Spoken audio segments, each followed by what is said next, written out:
I recently visited Nairobi after moving back to Lagos. This video is an answer to everyone asking me how Nairobi was and comparing it to Lagos. As a Nigerian, I'm forced to make this video as bias free as possible. My conclusion might have you calling for my head. I moved back to Lagos in 2023. I couldn't help but feel like a visitor or imposter. My friends living overseas asked me for recommendations on whether to visit home or head out to Nairobi for Christmas. This video is essentially a reply to him. My first visit to Kenya was in 2024 after years of planning and replanning because of COVID and university. But I must say that Nairobi is one of the most inspirational cities in sub-Saharan Africa, and that's why I'll definitely visit again in the future and hopefully have a better experience. Yes, Nigeria doesn't have reliable electricity. Let's get that out of the way. Now that that's out of the way, this video isn't exactly a direct comparison. It's me sharing my experience in two cities I felt like a foreigner in. Nairobi and Lagos couldn't have more different weather conditions. Nairobi is at an higher altitude, which means that for most of the year it's cool, and if you go to many businesses in this city, you might not find an AC or fan because there's no need for that. It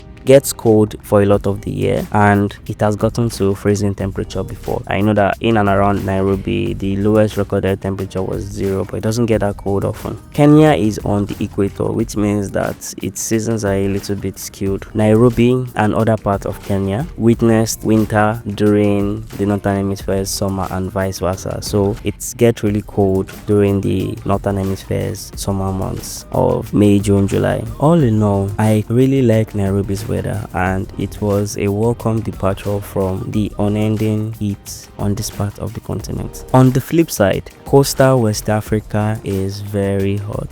If you've never been here, I don't know how to explain it to you. And the type of heat that we experience out here is not just the regular heat. I've been to hot places, but the humidity is on another level. Oh my god. You can check your weather app and it's saying 32 degrees Celsius, but in reality it feels closer to like 45, and sometimes humidity can be as much as, I don't even want to go there. Thinking about it is like PTSD. With that in mind, there is almost no time of the year that requires you to wear a sweater or jacket. Yes, the rainy season comes and goes, the Harmattan season also comes and goes, and the weather is just slightly less hectic. But I know that some people, especially I know a lot of Nigerians that live in very cold climates, they look forward to coming back and basking in the heat. So if you live in somewhere where you almost never see the sun, visiting Lagos might just be the ideal way for you to get 2 years worth of sun in a couple days. If you are enjoying the video so far, you should consider subscribing. It really helps this channel and it will make it easier for me to create more videos like this in the future. Next up, we have infrastructure. I have to give it to Nairobi and Kenya. Nairobi has some of the best roads I've seen on this part of the continent, that's sub-Saharan Africa. Great job on that so far. The road network across the country is also inspirational, but unfortunately when I traveled across the country, it was at night. I did it twice, to and from the border with Uganda, so I didn't really get to see the road network because I was falling in and out of sleep.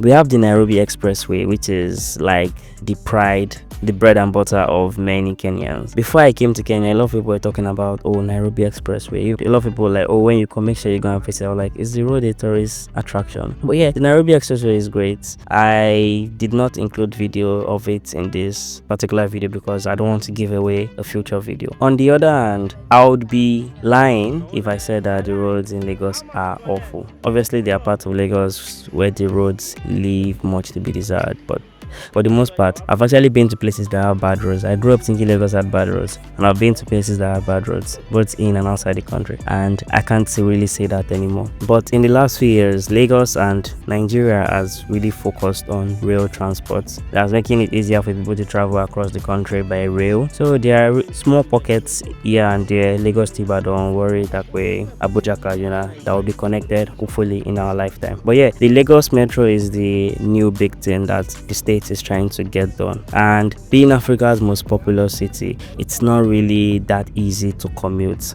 Obviously, it doesn't take much imagination to think about 20 plus million people trying to go to school, work every day. That being said, roads across the city need help and definitely can be improved, should be improved as a matter of fact. Nairobi has one of the busiest airports in Africa, and this hasn't always been the case. The last few years have seen a real big drive to make Nairobi a more important stopover point within the African aviation ecosystem. And due to the country's position on the Indian Ocean, there are links to Asia. There are airlines that fly to the country that do not fly to any other country on the continent, or maybe one other country on the continent.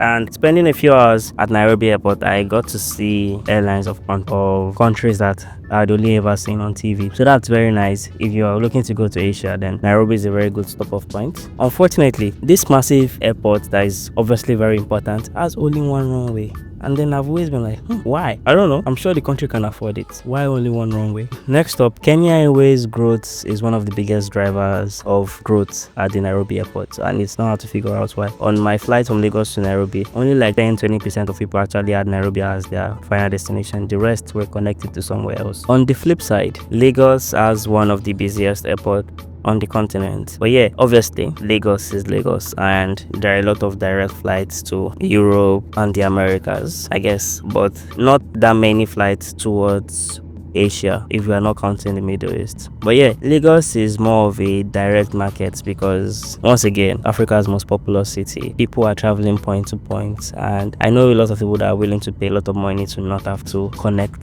through another city. With 2 runways and multiple disjointed terminals, Lagos has like 4 different terminals, 2 international and 2 local, and going from one to the other is just so much hassle. I feel like it was developed at different times and with no master plan. Airpeace is Nigeria's largest airline, at least for now, but I feel like there are too many airlines in this country. Oh my god, there's a new airline launching every week. It feels like that. Obviously that's not the reality, but it just feels like there are just too many airlines in this country. I don't know. For the Nigerians in the comment section, what do you think? Kenya is doubling down on its tourism status. Obviously it's one of Africa's most visited countries, and in the last few years more actions have been taken to fight back competition from other cities in the region. I know cities like Dar es Salaam, Kigali, Zanzibar have been trying to take Kenya's launch by attracting more tourists. Kenya has been trying to do more by offering what they called visa free, which is not visa free. It's literally a visa, but just easier to get. And there are lots of places to visit in the country. I believe that when most people go to Kenya, they don't go for the sake of visiting Nairobi. They go to visit the different natural wonders, and Nairobi is just an entry point for most people. But if you are in Nairobi like I was, there are lots of places to visit. I really enjoyed KICC. The views from there were second to none. Nairobi National Park is also a thing, but I couldn't get it to work because of the logistics. Sheldrick Trust, Orphanage for Animals, and lots of parks. If you're yet to subscribe and you're still watching this video, please do. It really helps you and I, so I can make better videos for you. Once again, Lagos and Nairobi couldn't be more different because Nigeria is not a country that welcomes a lot of tourists, and I'm convinced that the people in power do not actually want tourists because Nigeria is one of the hardest countries to get a visa. Even as an African, it's an unfortunate reality. I've had lots of friends when I travel say they want to come to Nigeria, and then all the legal and immigration hurdles they had to overcome just made it not worth. So visiting Lagos might not even be an option for many people because when you just see the stress, you're like, what's there to do? To be honest, I'm stressing myself like this.